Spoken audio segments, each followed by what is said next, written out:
Game development can look overwhelming at first. Think about it like this: if you had to build your own computer and write your own operating system before even starting a game, it would take forever. That's why we use game engines. Every game needs the same basic drawing things on screen, detecting collisions, running physics, and exporting to different platforms. Instead of reinventing the wheel each time, engines give us these tools ready to go. So, why Godot? Unlike most commercial engines like Unity or Unreal, Godot is completely free and open source under the MIT license.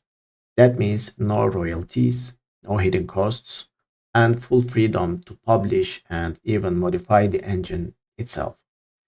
In this course, we will start from scratch, installing Godot, exploring the editor, and building our very first scene. The goal is simple: to give you a clear starting point for making your own games.